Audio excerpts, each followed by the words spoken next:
In my conversation with Cassandra Worthy, keynote speaker, author, consultant, and the CEO of Change Enthusiasm, we peel back the layers of her life and her career to understand how she arrived at the engaging ideas that underpin her work with companies and people going through change. Her science-based work teaches us habits we can all benefit from. She says, share your light with the world. Bring your own flavor and your own style to inspire the people around you and live the choice of optimism in your life.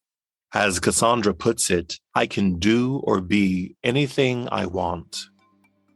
Hello, and welcome to another installment of At the Podium with me, Patrick Huey. At the Podium is a platform where we will learn from people who come from different walks of life, careers, and experiences, but all share one thing in common. They have stepped fully into the transformative power of saying yes to the unexpected turns of their lives. And they are now using the power of their voice, or podium, to make an impact on the world we live in today. At the Podium is the intersection of art, culture, and big thoughts wrapped up in good, old-fashioned conversation. Today, I'm thrilled and humbled to share the podium with Cassandra Worthy. With contagious energy that radiates throughout every room she steps into, Cassandra Worthy is the world's truly disruptive thought leader on change that companies need to build organizational resilience and adaptability. During times of major shifts, such as mergers, acquisitions, and market disruptions, rarely do businesses ever face the tumultuous emotional landscape of the organization head-on. This is where Cassandra steps in. She has created and cultivated the unique strategy of change enthusiasm, which is arming individuals around the world with the means to harness the power of emotion, a resource in infinite supply, to embrace and accelerate change and transformation journeys. Cassandra's message nurtures highly resilient and adaptable organizations beginning at the heart of the individual. Cassandra's client base spans the Fortune 500 and larger companies all over the world, including Proctor Gamble, Allstate, Jones Lang LaSalle, and WeWork. Before we hear from Cassandra, I want to invite you to share at the podium with the people in your lives. If you love what you hear from her today, and I know you will, take a screenshot and share on your Instagram and tag at the podium _Patrick Huey. Or if you're on Facebook, share our link there. Your shares, likes, and 5-star written reviews help grow our audience and move us up the charts. I am grateful for your help in this capacity. Okay, Cassandra, welcome to At the Podium. Thank you. It's such a pleasure to be here. I've been looking forward to this all week. So thank you. Thank you for having me. Thank you. Thank you so much. I was so happy that another At the Podium guest and friend, Seth Madison, connected us. We share so many things in common. And I think your vision of the world and your ideas around change are really what we need right now. Absolutely. As soon as we had our first phone call after the introduction, I was like, yo, I vibe with this man. We must have many more conversations. Yeah.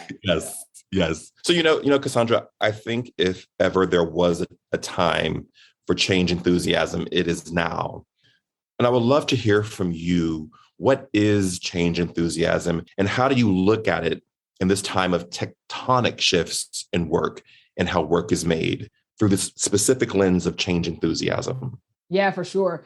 So often we hear this language about having and maintaining a growth mindset, how it's so important to have a growth mindset when you're going through challenging, difficult change and disruption.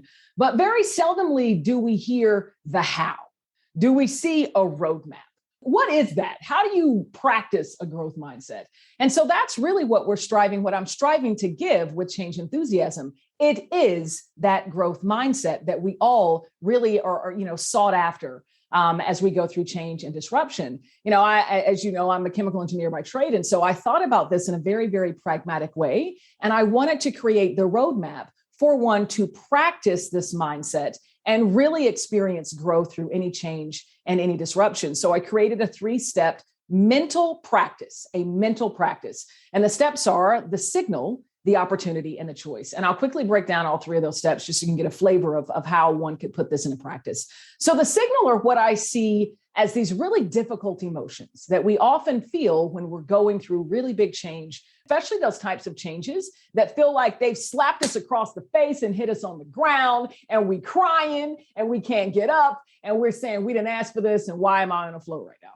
So the signal is these emotions. The fact is we are emotional beings, and these emotions are real, undeniable, and we often face them when going through a lot of growth, a lot of change, and a lot of disruption. Well, this first step is about acknowledging the existence of those emotions, embracing them, allowing them to exist, and then trusting that they're there to serve you, trusting they're there to invite you into your greatest moments of opportunity to grow. And when you accept that invitation, that's when you go into the second step, the opportunity. And this is where you're like, okay, I know that I'm in a moment to grow. I'm going to evolve. I can become better tomorrow than I am today. What are my options to do that? What can I do to milk this opportunity for all it's worth?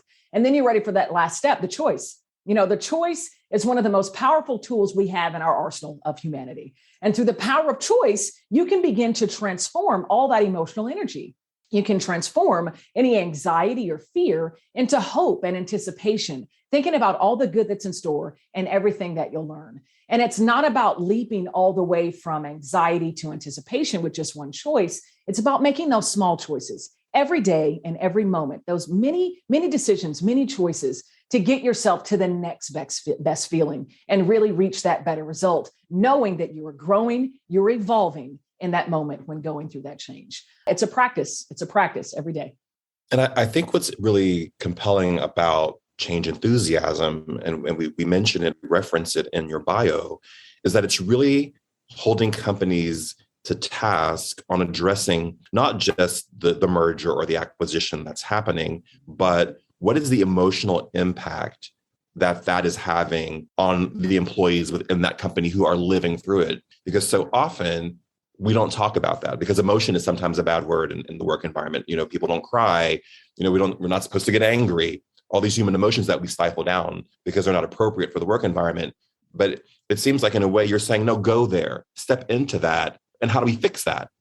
You got it. You got it. And I always, I've said before, when we say leave emotion at the door of business and of the workplace, you are in effect leaving humanity at the door, because we are natural emotional beings, right? And especially when we're going through difficult, challenging change. If you don't give your employees a means, some tools, a conduit to express that emotion, to let that energy flow, then they get into the downward spiral and thinking, you know what, the grass is greener elsewhere. This is too challenging and I have to go. And that's when attrition rates go through the door. And so, in this mindset, it's about acknowledging that emotion, allowing employees to share that emotion, knowing and trusting that everyone's in this moment of opportunity, that there's a very strong vision and a mission for moving forward in this change. And together we will become better as individuals and as a business moving forward. And it's so often, when I share that I teach and I talk about change enthusiasm, people always just assume it's like this overly sugary, sweet, optimistic take on change. Be enthusiastic, rah, rah. And it's not that, right? It's not about blind positivity and blind optimism. It's really about facing those difficult emotions, exploring the thoughts that are bringing awareness into that energy, and then leveraging the power of choice to transform that emotion into fuel. Emotion is a resource. It is an infinite supply. And through the power of choice, we can make it be our fuel for our growth and the growth of our business as well. Emotion is fuel for change. Yeah, you got it. So you didn't just stumble into the change enthusiasm solution. This concept was really cultivated in your lived experience going through a major shift in your company and having to make a decision whether you would be a part of that transition or whether you would leave during that transition. So I would love it if you could talk us through those circumstances and how the decision you made influences your work you're doing today. Of course. Yeah, I haven't always been a change enthusiast. Let me tell you that. So, I'll tell you a quick story of my very first major change challenge that I had when working. I spent 15 years working in more traditional roles of corporate and mostly at Proctor Gamble. And I transitioned into a really big acquisition that they just did, multi-billion-dollar. And I transitioned to continue delivering, really breakthrough innovation, but also to integrate parent company tools and processes into that. into that community. And I had just assumed that it was going to be a similar business unit than I had been in before in the parent company, that, things would jive and kind of be the same and I would hit the ground running. But that was naivety, because it was like I was in a completely different business culture. I actually moved cities and I went to work in where that business had been headquartered. And I was one of very few at the time parent company employees that had transitioned in. And so it was a very us versus them type of a culture. And there were a lot of cultural differences between what I knew at Proctor and what they knew in that company. And they had also been around for decades. They were a multi-billion-dollar conglomerate. And so the employees there had the mindset of, you know what, we've been doing this well for many, many years. I don't need y'all. I don't need you coming in here telling me what I need to do differently. I got this. I've been doing it for a while. And so there's a lot of this. There's a lot of tension all the way up and down the hallways. And it was really tough. It was very difficult. I felt like everything that I tried to do to present new innovation, to talk about some experiences that I had and how it could be better for that business, was met with a brick wall. And I ended up reaching out to a mentor, basically just venting to her, saying, this is awful, I'm miserable, and how I was about to quit. And she told me some words that have stayed with me to this day and that have really helped me create this growth mindset. She said, Cassandra, in this moment, you can either get bitter or you can get better. And it's your choice.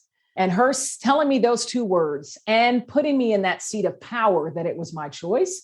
It took a few days for that to really sink in and marinate. But I started to change my outlook. And I started to change knowing that, you know what, I do have a choice. I can choose how I show up in this workplace. I can choose how I experience this change. And I started engaging with folks in a different way. And I ended up making really great friends in that organization, getting myself top rated, landing another, growth opportunity that I wouldn't have had I not transitioned in. And I really started to put some nuts and bolts to this growth mindset, practicing it myself, really seeing any of that difficult emotion as a signal that, you know what, bitter or better, here it is. Here's my opportunity. I can either get better or I can get bitter and stay miserable. And I, consistently chose better. I'm really moved by that concept of bitter or better, because I think, how often do we choose to just stay bitter?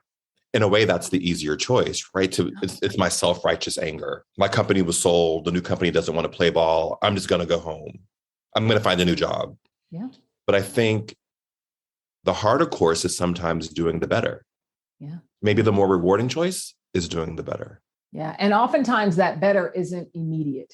Right. So I often say one of the most important ingredients of practicing this mindset is patience, because yes, we're going to be making those choices on a day-to-day basis and stretching to milk that opportunity. But the result isn't always going to be immediate. It's going to take some time. And every day you're going to be presented with an opportunity to get better or get better. And I certainly did in that business. And I'm not saying that when you practice this, every day is going to be cherry blossoms and roses, right? It's not. It's life, right? And you're going to have challenges, going to have difficulties. But when you can practice this, you'll likely have more better days than bad days or bitter days. And I certainly discovered that in my own personal, practice in that business. And now as I've continued to put language to this and really, sought to teach this with individuals all around the world. It's also resonating for me because I'm in the midst of writing a book called Plans Change, wish me luck, which is really about this moment in people's lives when they have to make a transition. And that concept of you have to choose to be better. You have to make those choices, I think, is a critical step for people who are in moments of transitions in their lives. And I think about my own life and I go, how many times did I just choose bitter because it was an easier way to go? Or it was the convenient exit off the highway for me versus stay in it, figure it out, embrace what is, as opposed to regretting what was or wanting what was to come back. It's almost like you're saying that life, the better is life moved forward. Moving forward, that's it. And I was going to say, when you get to that bitter place and that's your choice, it's very stagnant. Right. And I think about, as an engineer, I often think about emotion as energy. Peter McWilliams has said it first, that emotion is energy in motion. And so you think about that, if we're a closed system and emotion is energy, then we can do one of three things, right? Energy can neither be created or destroyed. We can either transfer that, and we do that through venting, We do that through complaining. We do that through talking about how horrible things are.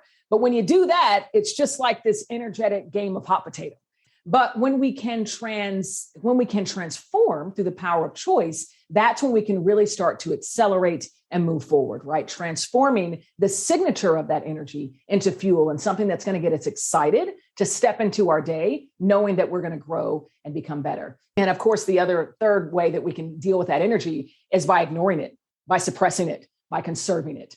And that's when things can get a bit dangerous because you're ignoring it, shoving it down, and then all of a sudden there's these emotional outbursts to people who don't deserve it because you're ignoring those emotions.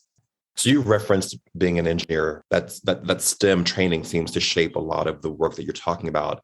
If ever there was an area that was not the domain of people of color or women, STEM category, it has traditionally been a boys' club.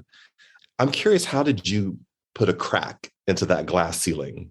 So I have to say that I have an incredible family and I have wonderful parents that have taught me from when I was very young that I can do and be anything that I want. And so I've always had that seed, that gumption, and it's something that I carry with me today. And I think it's a huge part of the success that I've seen. But for me, when I was in the fourth grade, I saw Dr. Ben Carson accept an award for being the first to separate Siamese twins from the brain, a neurosurgeon. And he was sharp. He was well-spoken. I looked up how much neurosurgeons made. He was well paid. And so from that moment in the fourth grade, I told myself, I'm going to be a pediatric neurosurgeon. From that day until sophomore year at Georgia Tech in college, if anyone asked me, what are you going to do? I was going to be a neurosurgeon. And I love the idea of that, not only because I had had that exposure to Ben and seen what was possible with someone who looked like me to do really well in the world of science, but I also have always had an insatiable curiosity. And I always tell folks that science and math, I think, found me because they've armed me with these tools to answer so many of my questions and this curiosity that I just have for life, right? And so neurosurgery fit in a lot of different ways. But it was a sophomore year of school when I kind of turned that curiosity within and started talking to that little fourth grader that I still had inside me, asking, why do you want to become a neurosurgeon? Because I looked at what it would take, right? Got to finish bachelor, got to do, 4 years of medical school, 9 to 11 years of residency. And I'm like, I was already a little tired of school by this point. And so I was like, you know what? I could pivot. I could switch from pre-med biology to chemical engineering and still get a really well-paying job out of school, still able to solve problems and feed that curiosity. And so that's what kind of helped me make the shift and the pivot to get into engineering. And I never really looked back. And I often tell people that as engineers, truly you're taught how to think, right? We are rock star problem solvers. That's what engineers are all about. And we take the principles, the dynamics that we learn at university to apply them to some of the world's most complex problems. I really love the concept of science in this field because I think oftentimes the critical thinking that you have to be a scientist in that specific way can often reinforce the emotional component that we were talking about earlier. So you look at a scientist like Newton, who his third law that for every action there's an opposite reaction. You look at those things that are really sort of fundamental to the human experience and sort of fundamental to how we treat each other. And a lot of it is scientifically proven. So it's not just a theory of how we feel. There are laws in nature, there are laws in science, there are laws in physics that support change, support bitter versus better, that supports how we treat each other on the planet today. It's scientific. It's not just, I feel this way. It's actually, no, it's part of the law of nature. Yeah, there's definitely hard science behind this and the idea of resiliency as a muscle and the idea of the power of practicing a growth mindset. You are literally transforming the chemistry of your brain. You are literally rewiring synapses and pathways so that when you're presented with these difficult emotions, when you feel that vibration within, you are then ready to know this is a signal. I'm in an invitation to grow. I'm in my opportunity. What can I do in this moment? And the more that you practice it, those pathways become worn in, they become well grooved, and it becomes a lot easier. And that's why I talk about resiliency as a muscle, right? And we can only build it through the practice of experiencing change and going through this mindset. And there's some people doing some exceptional work, really creating the scientific principles and foundation behind this resiliency as a muscle, behind the power of practicing a growth mindset. Folks like Susan David, like a good friend of mine, Amy Brand over in the UK, just doing some incredible work, really presenting the science behind all of it, which of course just lights me up. Right. So, yeah.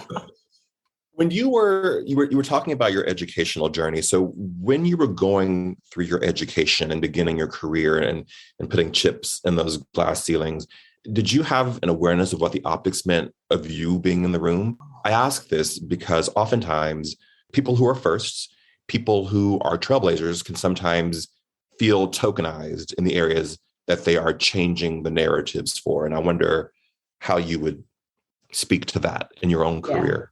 I'll be honest and say, certainly when I was in my engineering classes, I was one of very, very few women, and I was probably the only Black female in my chemical engineering classes. Thankfully, when I go back to the school, to Georgia Tech, I see that demographic has changed. But I was certainly the one, a Black female, and then definitely a small number of other females. And in college, that didn't really dawn on me that was happening, right?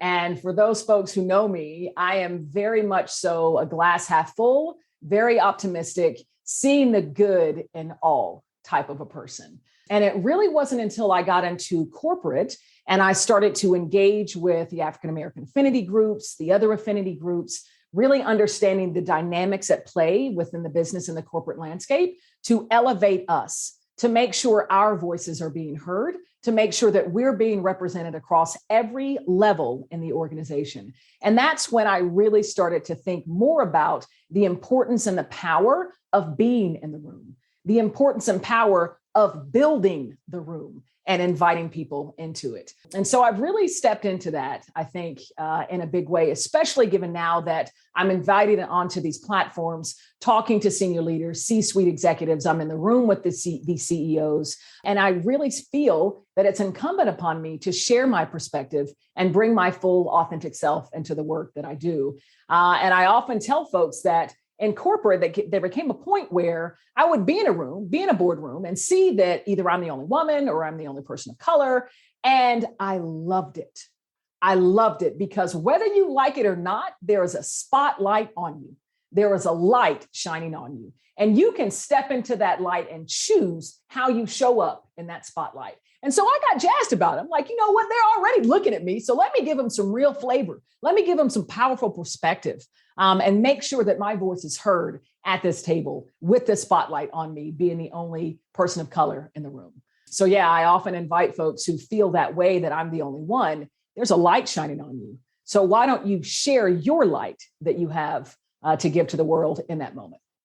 That is so powerful. I read this wonderful book, and the author's name has, of course, left my mind because I'm talking to you in real time. It's called Inclusify, which is about diversity, equity, and inclusion within the corporate environment. And the author, she details how oftentimes people won't even want to sit on a board if they're the only person of color or if they're the only woman, because they don't want to feel tokenized. What you're saying, I 100% support, is that you're there, be heard. We're here, get used to it, Yeah, so and own the spotlight in a way that's, of course, respectful and all of that kind of stuff. It's not about showboating. It's about stepping into the space that you're lucky enough to occupy and being, sometimes you do represent the race or the gender or the thing, and you have to just step into that and own it. You may be the first person that a board has had that's a woman. Yeah. Which is frightening, but true. Yeah. And it's true. And in many ways, when you're thinking about really big change and how it happens, not only the changes that we make in our own lives, you think about people who have been on a weight loss journey, lost 100 pounds. It started with 1 pound. And kind of cascaded from there. And so right, wrong, or indifferent, sometimes these types of tectonic shifts, as you said before, these big changes start with the one. And it's important that you step into that knowing, okay, I am the start of something, and I'm going to build the momentum and make sure that the right values are being instilled around this table so that one day I'm gonna look up and I'm not the only one. I'm definitely not the only one. So help instill that value and build and grow that momentum and step into being that first pound going to lead to so many more. I watched your TEDx, Pearl Street, so we're going to talk about pounds in a minute. Okay. I wanted to talk to you also about this idea of culture, because I think that is a word that has really taken on a whole life of its own in the past 10 years. Companies talk about this is our corporate culture. This is what we believe in. And I'm going to refer to Inclusify again, because it's echoed in your website that sometimes culture is not the best thing for your business. And that really struck me again when I was reading about what you do, because I think not a lot of people are saying that right now, that we need to examine this idea of culture fits, because that can sometimes be the impediment to change adoption. Can you speak to that? Of course. I'm okay with culture being a part of the conversation, because I do think that it's an important aspect as you think about, accelerating change, as you think about sustaining change. But it's important that we drill it down and that we don't just glaze over and put everything in a culture bucket. So for me, I like to really dive into what is culture? What makes that? For me, culture is manifested through the behaviors, the actions, and the words of the people who are comprised in that organization or that company. And then if you think about even further, what's driving that behavior and those words and those actions? It's our thoughts, right? It's our thoughts, and notably the thoughts we keep thinking. The thoughts we keep thinking. Said another way, our beliefs, right? So at the core of culture is belief, and the accelerant on that is the emotional energy, right? So emotions and belief are really what is the root of culture. And for me, if you can get the beliefs right, the beliefs that you want to uphold, that you want individuals' hearts and minds to maintain, culture is the byproduct.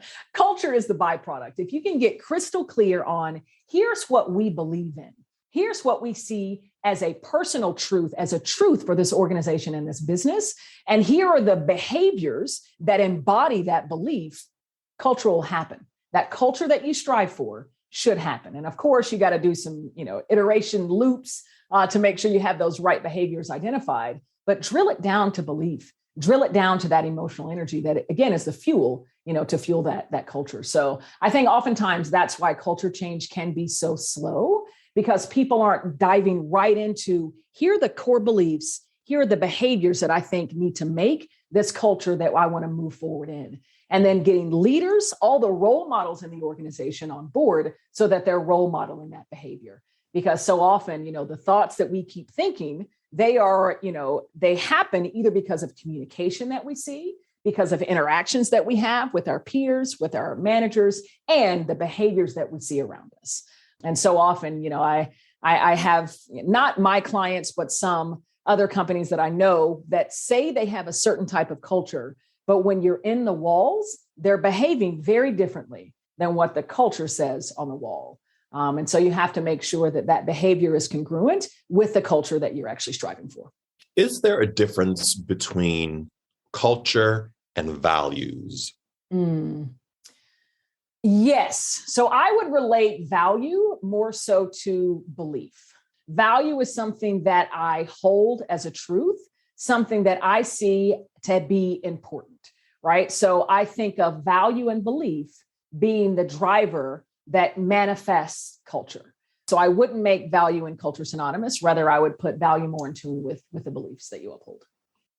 We've talked a lot in this first sort of 20 minutes about business, but I'm making a ton of corollaries and parallels to my personal life. And I wonder, change enthusiasm is obviously a great tool for business. And it's also sounding to me like a great tool for one's life, how one chooses to move through the world, because it's about perspective and it's about how you handle change and the choices you make. And I wonder if there are parts of your life where change enthusiasm came into play. Oh my goodness, yes. And I get that question a lot during my Q&A sessions. Can we practice this in our personal lives or just at work? I was like, emotions exist whether you're working or not. So there is always opportunity to practice change enthusiasm. But yes, of course, I've had lots of opportunity to practice this. Probably the biggest for me has been my journey into sobriety and embracing my alcoholism and stepping into sobriety full force. I think that had allowed me to really put pedal to the metal and see what this mindset was all about. Because you talk about fear, you talk about anger, you talk about frustration, having to embrace the fact that for me, the healthier choice for me is that I keep the drink on the table, that I don't take one sip of a drink. That is the most healthy choice for me. But having spent so many years where that was my normal, there was a lot of frustration, a lot of anger about that, and a lot of denial. But in the practice of change enthusiasm, I was able to see that, you know what, this is a big opportunity for me. I'm feeling all these signaling emotions. I'm in this moment of opportunity to say yes to my alcoholism, to embrace sobriety, and to step forward and become better tomorrow than I am today. And of course, in sobriety, it's all about one day at a time. And truly in life, in humanity, we can only live one day at a time. Right? It's the only thing that's possible. But yeah, every day becoming a little bit better, growing, evolving, and learning about me, and learning about how can I contribute to the world in the best way. Saying yes to alcoholism, what is that? Because what is that? Yeah. For me, it was freedom.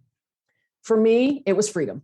I cannot tell you how much time I spent when living in my alcoholism, thinking about what I'm going to drink, drinking, recovering from drinking, and then making sure everything was in place so that I could be ready to drink once more. So when I stopped drinking, the amount of clarity that I felt and the amount of time that I had in a given day at first was overwhelming and expansive. And I did not know what to do with myself. But the more that I stepped into that, knowing that I'm in this opportunity, I'm going to become better each and every day as I stick with this, having said yes to my alcoholism, it allowed a great level of freedom, and it allowed my curiosity to run rampant.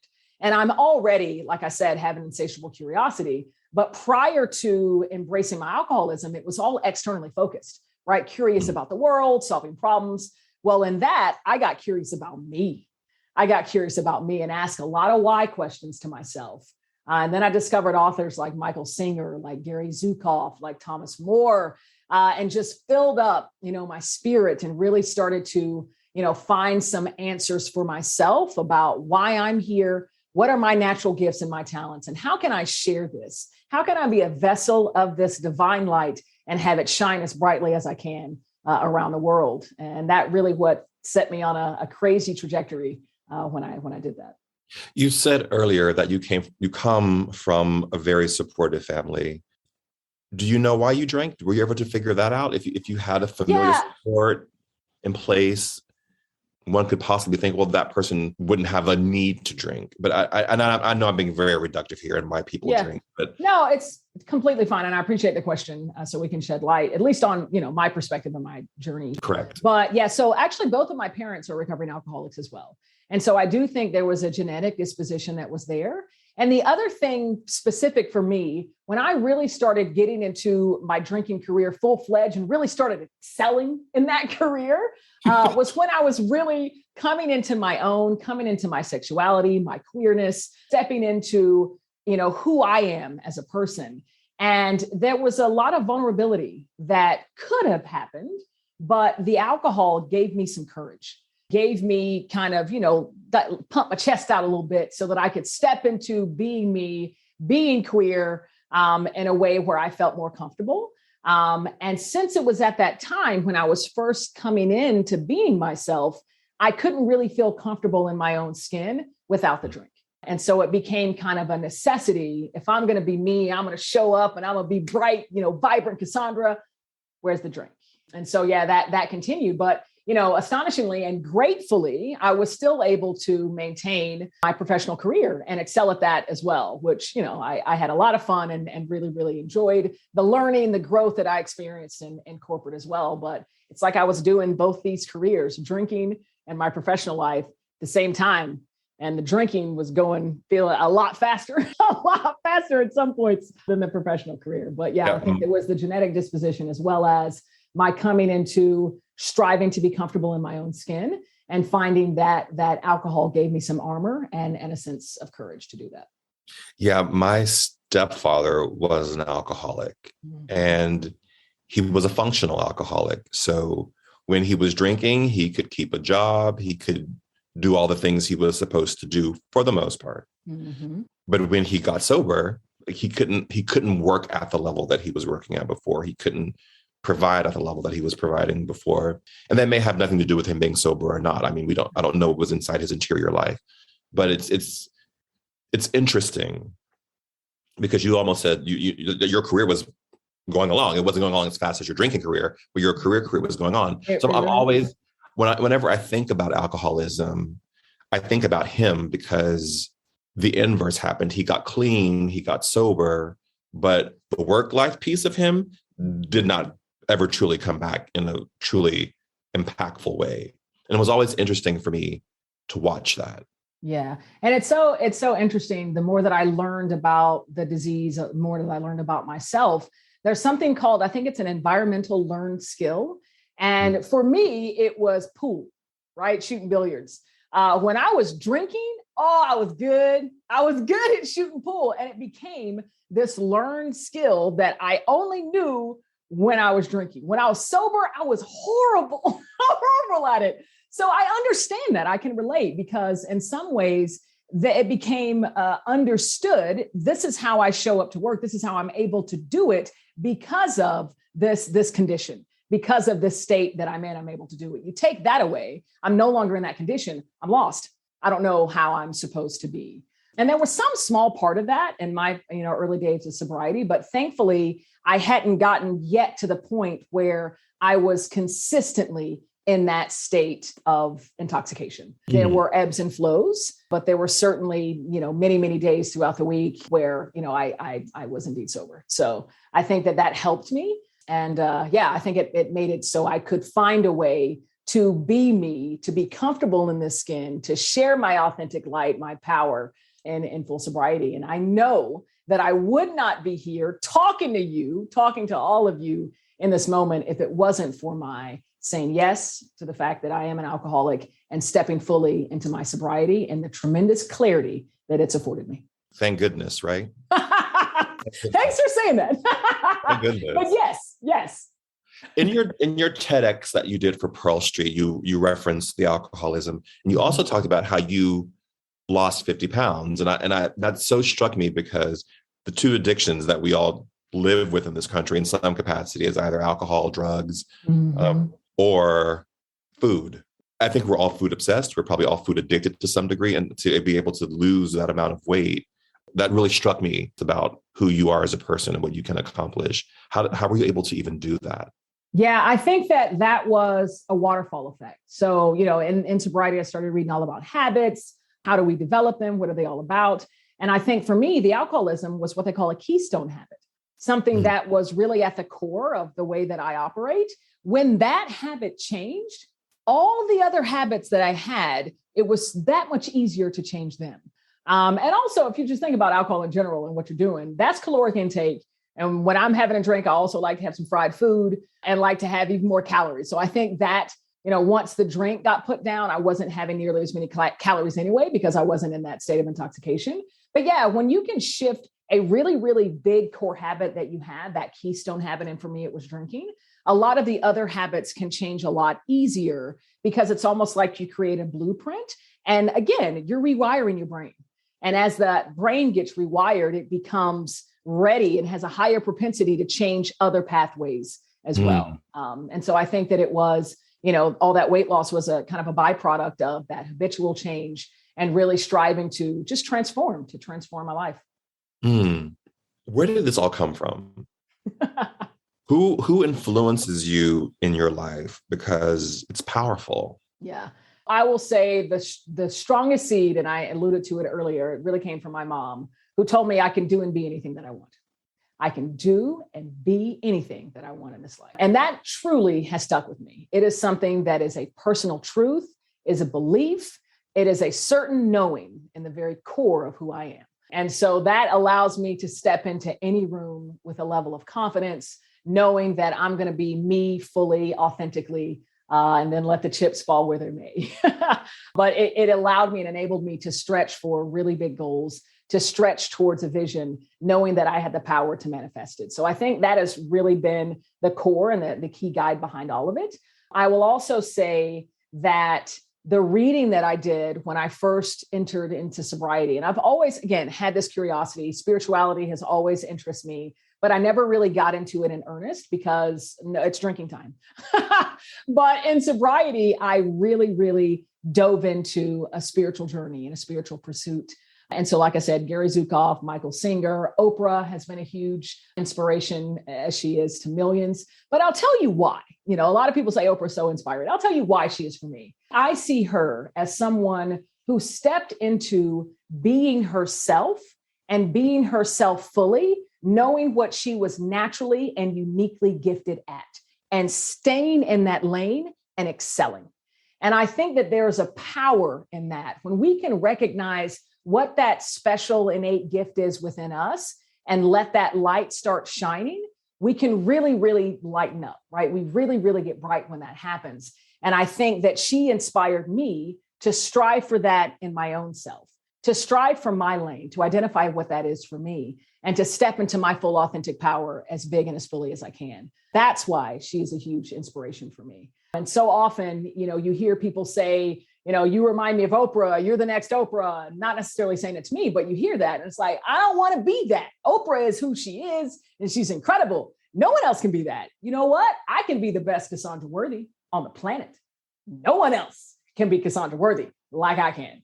And so to step into that power has been huge for me and hugely inspirational. And the other thing that I'll say about points of inspiration that have been in my life and continue to be, I keep talking about this idea of authenticity and how important it is for me to be my full authentic self, really remaining true to the core essence of me. And so whenever I feel someone fully bringing their authentic power, comfortable in their own skin, their own flavor, their style, that is a point of inspiration for me. I love going down to my favorite coffee house. All the baristas in my favorite coffee house in Atlanta inspire me every day because they're full selves each and every day. And for me, that is truly an inspiration. And no, you can do that from wherever you sit. From wherever you sit, get comfortable in your own skin, bring that full authentic light, staying true to your essence, and you never know who you're inspiring. You never know who you can inspire by doing that. That is the perfect word to end on. Cassandra, I cannot thank you enough for your time today. I'm truly humbled and grateful for your time. I'm going to watch this one a lot. I want to go back and take notes. Thank you, Patrick. Thank you for being you. I know you're shining your authentic light and you're moving thousands, if not millions of folks. So keep doing what you're doing. Keep being you. And thank you so much for letting me share a bit of time with you and all the listeners. Thank you so much. And to those of you who are watching or listening, remember, we all have a voice. Use yours wisely.